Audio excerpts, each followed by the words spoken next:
नमस्कार, Manoj Tiwari talk show में आपका बहुत बहुत स्वागत है। आज मेरे साथ पूर्व कैबिनेट मंत्री राकेश धर त्रिपाठी जी हैं। आप छात्र जीवन से राजनीति कर रहे हैं, कई बार आप एमएलए रहे हैं और कई बार आप मंत्री भी रहे हैं। आइए हम आज उनसे तमाम राजनीति पर बातचीत करते हैं। त्रिपाठी जी, आपका हमारे टॉक शो में बहुत बहुत स्वागत है। बहुत बहुत धन्यवाद और स्वागत आपका। सबसे पहला सवाल मेरा ये है, आज जो है प्रदेश की और खास करके प्रयागराज की जनता ये जानना चाहती है कि राकेश धर त्रिपाठी किस पार्टी में है। अब आज के तारीख में वर्तमान में तो हम किसी राजनीतिक दल के सदस्य नहीं हैं जी। और अभी कुछ महीने कुछ समय और लेंगे, उसके बाद तय करेंगे कि किस तरफ हमको किस संगठन के साथ या पार्टी के साथ जुड़ना है। कोई व्यक्तिगत मजबूरी इस वजह से जी अभी ये किसी टल दल में रहा नहीं है है। जी। जैसे बहुजन समाज पार्टी में आप बहुत करीबी रहे हैं, बहुजन समाज पार्टी में आप मिनिस्टर जी बहुत कद्दावर मिनिस्टर रहे हैं। बहुजन समाज पार्टी दोबारा से सोशल इंजीनियरिंग करने रास्ते पर चल चुकी है। तमाम लोगों को कांटेक्ट किए जा रहे हैं, पुराने लोगों को, आपको भी कांटेक्ट किया गया है। ऐसे में क्या दोबारा आप बहुजन समाज पार्टी में जाने की सोच है? नहीं, अब बहुजन समाज पार्टी की जो सोशल इंजीनियरिंग 2005 से 2012 तक चली, उसको खुद बहन जी ने ही तोड़ दिया जी।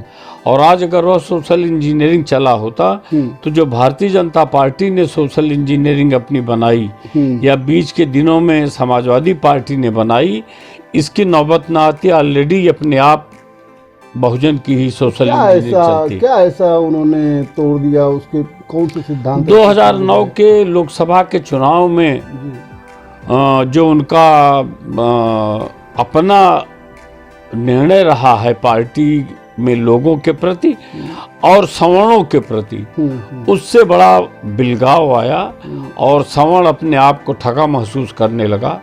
उन्होंने स्पष्ट रूप से उस समय ब्राह्मणों के विरुद्ध बोला था, सवर्णों के विरुद्ध बोला तो था। एक ब्राह्मण नेता होने के नाते आज भी जो है बसपा में जाने के लिए तैयार नहीं? हम ब्राह्मण नेता नहीं हैं। हम अब तक सबके प्रतिनिधि रहे हैं, सभी जात के प्रतिनिधि रहे हैं, लेकिन हम वो इतिहास का एक पन्ना आपको याद दिला रहे हैं कि वही भूल जो उस समय किया, आज उसको आप दोबारा फिर अब लागू करना चाहते हैं। तो अभी लोगों के दिमाग में, जहन में वह 2009 की इनकी प्रतिक्रिया गई नहीं है। और उधर तो से विकल्प भारतीय जनता पार्टी मिल गई है। मिल गई। सपा ने भी जो सोशल इंजीनियरिंग किया वो भी जातिगत आधार पर और माफियाओं के साथ में चले गए। अच्छा, इसलिए हड़िया में आपने बहुत विकास काम किए हैं और आज भी जनता याद करती है कि हड़िया में मंत्री जी द्वारा कराए गए, चाहे कॉलेज हों, चाहे मेडिकल कॉलेज हों या तमाम औद्योगिक संस्थान हों। सर, एक चीज़ बताइए, आपको लगता है कि हड़िया की जनता आपको ना समझने की भूल कर रही है? देखिए, दो चीज़ें हैं जी। विकास का कार्य हमारा अपना उत्तरदायित्व है, हमने किया जो कुछ बन सकता था। जब जिस विभाग में थे उसका पैसा ले आए और हमने हंडिया में लगाया। और आज के तारीख में अगर हम आपको बताएं, चुनौती मेरी है प्राइमरी से लेकर के पोस्ट ग्रेजुएशन तक, एडिशनल पीएससी से लेकर के सीएससी तक अस्पतालों का, बिल्कुल। विद्युत का कम से कम दर्जनों सब स्टेशन और एक बड़ा सब स्टेशन, सिंचाई का इंतजाम। और आज गांव के राजस्व गांव और पूर्वे के कोई गांव ऐसा नहीं बाकी जिसमें हमारा पक्की सड़क न हो। बिल्कुल, ये सब लोग कहते हैं। और 8 साल आज हो गया, अगर मानकर चलिए 12 के बाद, एक भी अगर कोई भवन नया बना हो, एक नई पीएससी सीएससी इंटर कॉलेज बना हो, तो हम राजनीति से संन्यास ले लेंगे। अच्छा नेताजी, एक चीज़ और बताइए। मैं हड़िया के तमाम गांवों में भी गया हूँ। हड़िया के गांवों की जो सामाजिक स्थिति वो दो तरह की है। एक राकेश धर त्रिपाठी के सपोर्टर और एक राकेश धर त्रिपाठी के परमानेंट विरोधी। सर, ये स्थिति कैसे बनी? ये स्थिति कोई परमानेंट विरोधी हमारी दुश्मनी नहीं, दुश्मनी हमारी केवल एक से है। वो उधर वोट लेते हैं। वो ऐसा है कि जो राजनैतिक समीकरण के साथ साथ जो जाति समीकरण हटिया में है वो अस्थाई विरोध है एक दूसरे का। इसलिए लोगों को लगता है, मानते हैं कि काम किया है, विकास किया है, फिर करेंगे, लेकिन वोट अपने जात को देते हैं, हमको नहीं देते हैं। वही हम लोगों ने देखा कि कुछ लोग ऐसे हैं जो दूसरा कोई जो मजबूत कैंडिडेट होता है उसको वोट कर जाते हैं, और कुछ लोग होते हैं जो आपको ही वोट करते हैं, चाहे आप निर्दल लड़ें, चाहे कुछ आप ऐसे भी लोग वहाँ हैं, दो एक लोग हैं मठाधीश, जिनको हम मान्यता कभी नहीं देते हैं। वो और न वो राजनीति में रहे, कभी ग्राम प्रधान तक नहीं हो पाए, लेकिन उनको हमसे ईर्ष्या है कि हम इतने बार क्यों एमएलए हो गए, इतने बार क्यों मंत्री हो गए। तो उन लोगों और उन लोगों को ये रहता है कि अगर राकेश विधायक हो गए तो उनका अस्तित्व तो खत्म हो जाएगा, इसीलिए हमारा विरोध। फिर भी आप तो विधायक रहे, मंत्री रहे, उनका अस्तित्व तो नहीं खत्म हुआ? तो नहीं, उनका अस्तित्व उस समय दौर में खत्म था। उनकी दलाली बंद थी, उनकी ठेकेदारी बंद थी, उनकी मठाधीशी बंद थी, जो दबाव बनाए रहते थे थाने तहसील पर, बंद रहती थी। तो इसलिए वो विरोध करते हैं। अच्छा नेताजी, एक चीज़ बताइए, आप हड़िया के विधायक रहे हैं, हड़िया में जो वर्तमान विधायक हैं वो किसी राजनीतिक मजबूरी या कुछ और वजह है उन्होंने बसपा से बगावत कर दी? हम बता है? मेरी कोई जानकारी नहीं जी, ये उनसे आप स्वयं पूछें।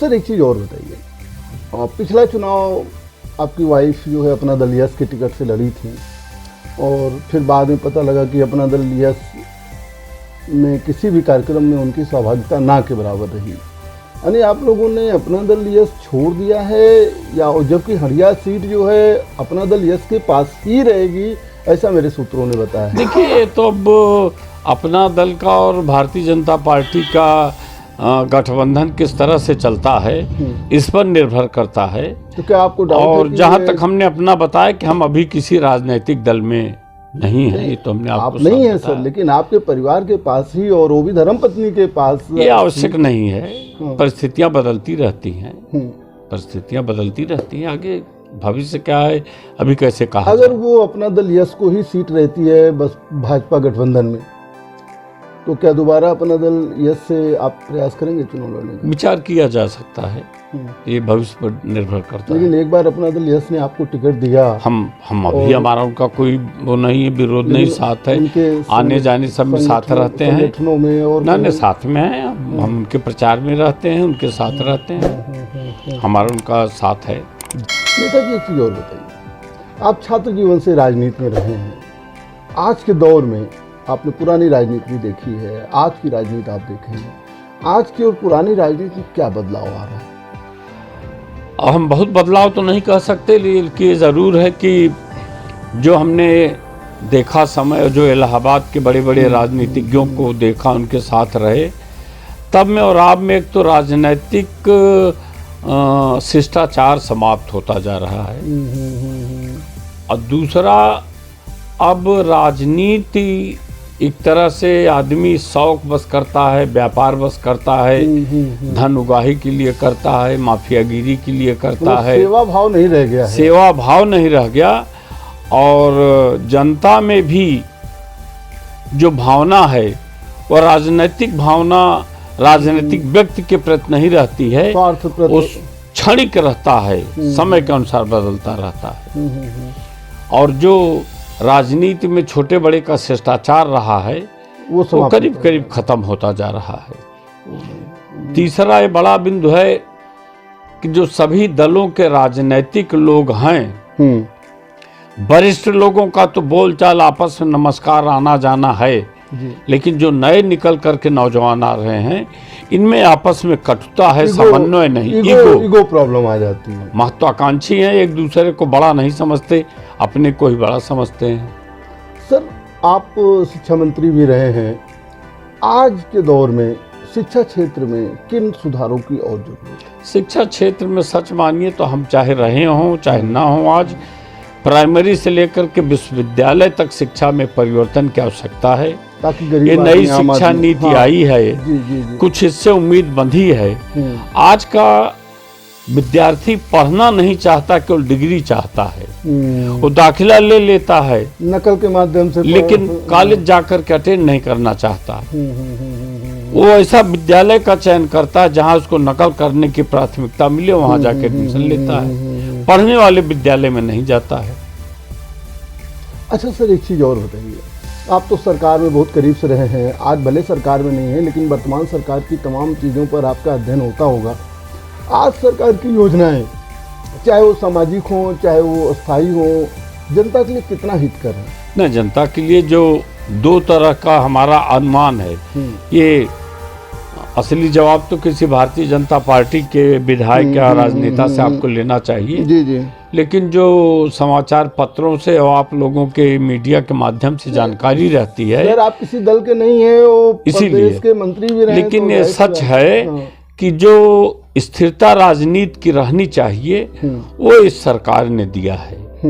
और नंबर 2, पिछले 6 महीने से जो एक जनता की आवाज होती है कि हमें शांति कायम करना चाहिए, शांति का राज चाहिए, लॉ एंड ऑर्डर ठीक रहना चाहिए, उस पर माननीय योगी जी ने बेहतर काम किया है। हम उनका स्वागत और बधाई देते हैं इस मामले में। आपको लगता है कि ये जो ध्रुवीकरण के कार्यक्रम चलाए जा रहे हैं, ये भेदभाव सहित है या भेदभाव रहित है? अब ये तो कानून तय करे, इसमें व्यक्ति नहीं तय कर पाएगा। जी, जी, जी। सरकार जो कर रही है उसको कानून तय करे कि कितना उचित है कितना उचित नहीं है। लेकिन अगर पूरे उत्तर प्रदेश में माफियाओं के द्वारा धन इतना अर्जित किया गया जी। और साम्राज्य बना लिया गया, तो इस सरकार का काम है कि उस पर अंकुश लगाए, ताकि आने वाली पीढ़ी ये सोच करके चले कि हमको माफिया नहीं बनना, अगर बनेंगे तो हमारा घर उजाड़ दिया जाएगा। सर राजनीति पर बहुत से अध्याय होते हैं, उसमें एक तुष्टीकरण की बात आती है। आपको लगता है कि तुष्टीकरण की राजनीति की वजह से ध्रुवीकरण ज्यादा हुआ?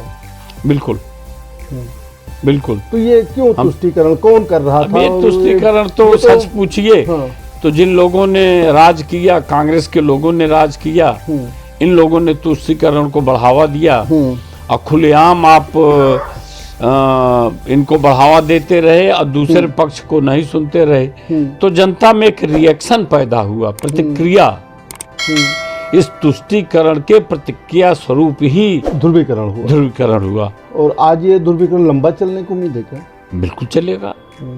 और अगर चलेगा इसलिए कि अगर 130 करोड़ आबादी को लगता है कि हमको योजनाओं से लाभ मिल रहा है, हमको राहत मिल रहा है, कानून का राज है, तो उसे संतुष्टि, उसे कोई तुष्टीकरण से नाराजगी नहीं है। सर आज गठबंधन की राजनीति चल रही है, गठबंधन भारतीय जनता पार्टी ने भी किया और लोगों ने भी किया। मैं ये जानना चाह रहा था, पहले भारतीय जनता पार्टी के परिप्रेक्ष्य में आप अपने उसके सहयोगी अपना दल या सिर्फ आपके यहाँ चुनाव भी लड़ चुके हैं, आपको लगता है कि भारतीय जनता पार्टी अपने सहयोगियों को महत्व नहीं देती है? अपना दल इसके ही परिप्रेक्ष्य में बता दीजिए। बिल्कुल सही बात है, उनको महत्व देना चाहिए। और हरदम इन लोगों में एक बात उठी है कि एक समन्वय समिति बननी चाहिए, कोऑर्डिनेशन कमेटी, ताकि आपस का कोऑर्डिनेशन बना रहे। इसी वजह से इसलिए लोगों, देखिए जब गठबंधन बन गया तो नाराजगी है कि नहीं है, इसको आप समझिए। लोगों के मन में अगर है नाराजगी तो उसको उजागर नहीं करते, लेकिन मन में उनके असंतोष है। अच्छा सर एक चीज़ और बताइए, आपको लगता है कि ये जो छोटे छोटे दल हैं, तमाम छोटे छोटे दल हैं, वो भागीदारी मोर्चा के तहत भी हैं और भी तमाम दल हैं, ये 2022 में कुछ अपनी भूमिका तय करेंगे या नहीं तय कर पाएंगे? छोटे दल जो हैं इस समय राजनीतिक स्थिति में, अन्य राज्यों के चुनाव आप देखिए, छोटे दल बहुत उभर नहीं पा रहे हैं। इतनी अस्थाई आजादी के पहले से भारतीय कम्युनिस्ट पार्टी रही है, मार्क्सवादी रही, आज खत्म हो गई। हाँ, जबकि राष्ट्रीय पार्टी है, आज खत्म हो गई। तो इसलिए छोटे दलों का अस्तित्व धीरे धीरे कम हो रहा है। और जिस तरह का राजनीतिक परिवेश तैयार हो रहा है, बड़े दल और जो प्रांतीय स्तर के बड़े दल होंगे, क्षेत्रीय स्तर के, उनका अस्तित्व रहेगा, बहुत छोटे दलों का अस्तित्व नहीं रहेगा। अच्छा सर एक चीज़ और बताइए, आपको लगता है कि देश में कोरोना का एक हवा खड़ा किया गया, जबकि वो ऐसा नहीं है, या सरकार उसको हैंडल नहीं कर पाई ठीक से? हम तो बहुत साधारण आदमी हैं, लेकिन आपसे अगर हमें पूछ लें क्या कोरोना का हुआ केवल हिंदुस्तान में है या विश्व में है? पूरे विश्व में। पूरे विश्व में जितने लाखों की मौत हुई जी, उतना हिंदू तुलना में अनुपात में हिंदुस्तान में नहीं है। ते हवा अगर नहीं है तो जो विरोधी इसको हवा कहते वो बता दें ये क्या है। आप और हम तो आज तक नहीं समझ पाए, अगर उनके वैज्ञानिकों ने समझा तो बता तो दें ये क्या है। मेरा कहने का मतलब जिस तरीके से लॉकडाउन लगाया गया, जिस तरीके से देश को बंद कर दिया गया, उसका बेनिफिट नहीं मिला। और आज दो तरह की बात है, बहुत से लोग कहते हैं कि लॉकडाउन और पहले लगा देना चाहिए था, बहुत से लोग कहते हैं ट्रंप के आते समय ही लगा देना चाहिए था, बहुत से लोगों के कहना है कि एयरपोर्ट को ही सील कर देना चाहिए था, जो विदेश से आते ही न, ये सब पहले निर्णय कर देने चाहिए। लेकिन सबको संभालने के लिए आपके पास से नहीं था कभी, पहली बार बाजार में दिखा है। आज आप स्टेशन पर जाइए, एयरपोर्ट पर जाइए, किट लीजिए, सीट लीजिए, कहाँ कभी था। बिल्कुल बिल्कुल। अच्छा नेताजी, लगता है कि अभी सरकार ने एक लव जिहाद कानून पारित किया, इसकी कोई आवश्यकता थी? बिल्कुल आवश्यकता थी। आपके अपने अपने शहर में जिस तरह से लोग आज धार्मिक आधार पर हाथ में कलावा बांध करके अपने धर्म को बदल करके दिखाते हैं, तो ये गलत क्या है। ऐसा उदाहरण इलाहाबाद में है? रहा है, में कभी रहा है तो था, तो हाई कोर्ट ने संरक्षण दिया उन लोगों को, तब तो बचे। एक बार नहीं, दर्जनों उदाहरण है इसके। हाई कोर्ट ने इसी करैली में हुआ। अब हम गांव देहात कहाँ की चर्चा करें, इसी शहर में कितनी बार हुआ। अच्छा नेताजी, एक चीज और बताइए, मैं राजनीति में थोड़ा सा और राकेश जी कहिए। अरे राकेश सर, आप और बताइए। नेताजी एक ही रहे हैं, सुभाष चंद्र बोस जी, और कोई नेताजी नहीं सर, अब आप हैं। अच्छा त्रिपाठी जी, आप एक चीज और बताइए। हाँ, ये आपकी अच्छा पुरानी पार्टी बहुजन समाज पार्टी थी, बहुजन समाज पार्टी में आज जो गिरावट आई है, इसकी मूल वजह क्या मानते हैं? क्या इसमें सुधार हो सकता है? अब उसका उन लोगों से पूछिए जो नेतृत्व में हैं, हम तो उससे बहुत दूर हैं। चलिए, अगला चुनाव किस दल से लड़ेंगे? अभी तय नहीं किया कि हम लड़ेंगे भी या कब। हम तो पार्लियामेंट लड़ना चाहते थे, अब आगे जब लड़ेंगे तो पार्लियामेंट लड़ेंगे। विधानसभा नहीं लड़ेंगे? मुश्किल है। तो विधानसभा पंकज जी लड़ेंगे शायद। हरिया से जी, दल नहीं अभी क्लियर है? नहीं अभी तक नहीं। अच्छा सर, एक चीज़ और बताइए, ये मैं ब्रेकिंग खबर डालूं कि आप विधानसभा नहीं लड़ेंगे? डाल सकते हैं। अच्छा सर, एक चीज़ और बताइए, 2022 में आप क्या देखते हैं, विधानसभा चुनाव में कुछ बदलाव होगा या यही सरकार रहेगी? अभी कैसे कहा जाए, राजनीतिक परिदृश्य को देखते हुए। हाँ, ये अभी नहीं कहा जा सकता, लेकिन ये जरूर है कि जिस तरह से विपक्ष में बिखराव है, उससे भारतीय जनता पार्टी की स्थिति कुछ मजबूत है। जी। अच्छा सर, आप लोकसभा 2024 भदोही से लड़ेंगे या फिर? बहुत पहले का सवाल आप पूछ रहे हैं, अभी बहुत समय है, थोड़ा इंतजार करिए इसके लिए। चलिए सर, आप प्रदेश की जनता को अंत में क्या संदेश देना चाहेंगे? प्रदेश की जनता से हमारा अनुरोध है, निवेदन है कि अभी तो कोरोना के इस जो महामारी है, इससे हमको सावधानी बरतनी चाहिए। जितना हो सके हमको इसका पालन करना चाहिए, बचाना चाहिए। जब कोरोना की महामारी ख़त्म हो तब आगे के लिए सोचना चाहिए। आज की स्थिति में इतना और हम नहीं जानते, विज्ञान जाने, वैज्ञानिक जाने, लेकिन ये सच है कि एक व्यक्ति से लेकर के पूरे प्रदेश और देश में आलस का माहौल है। आदमी के दिमाग का प्रयोग रुक गया है, तो ये आलसपन ही तो है। हम मजबूरी में इसको लगा करके भले निकलें, लेकिन हम स्वतंत्र नहीं हैं। हमारे ऊपर एक भय व्याप्त है, कोरोना कोरोना डर व्याप्त है। रोज एक मौत हो रही है। आज भी देखिए अखबारों में निकला किस तरह की मौत हुई। छोटे मोटे राज्य कर्मचारी की मौत हो गई, डिग्री कॉलेज का अध्यापक अध्यापिका की मौत हो गई। बिल्कुल, हम अपने नगर की बात कर रहे हैं। तो जो आदमी ये कहते हवा बना दिया, तो ये बताएं तो कि मौत क्यों हो रही है। तो इसलिए हमारा जनपद के लोगों को, हंडिया के लोगों को, प्रदेश के लोगों के अनुरोध है कि अभी इस कोरोना की महामारी को महामारी मान करके सावधानी से रहें, और आने वाले जीवन में भगवान करे, ईश्वर से प्रार्थना है कि जल्दी इस महामारी से राहत मिले। त्रिपाठी जी, आप हमारे टॉक शो में भाग लिए, इसके लिए बहुत बहुत धन्यवाद। आपका भी बहुत बहुत धन्यवाद, और 2021 के लिए बधाई, शुभकामना अभी से। Thank you. अभी जैसा कि आपने देखा, हमारे साथ पूर्व कैबिनेट मंत्री राकेश त्रिपाठी जी थे। राकेश धर त्रिपाठी जी ने अभी यह तय नहीं किया है कि वो किस दल से चुनाव लड़ेंगे। इतना जरूर उन्होंने कहा है कि वो लोकसभा लड़ेंगे और विधानसभा उनके भतीजे पंकज त्रिपाठी जी लड़ेंगे। आपका कहना है हड़िया में उनके अलावा किसी ने एक ईंट तक नहीं रखवाया है विकास के नाम पर, और जबकि उनको ऐसा करना चाहिए। हम आगे भी आपको ऐसे ही तमाम जनप्रतिनिधियों से मुलाकात करवाते रहेंगे। देखते रहिए मनोज तिवारी टॉप।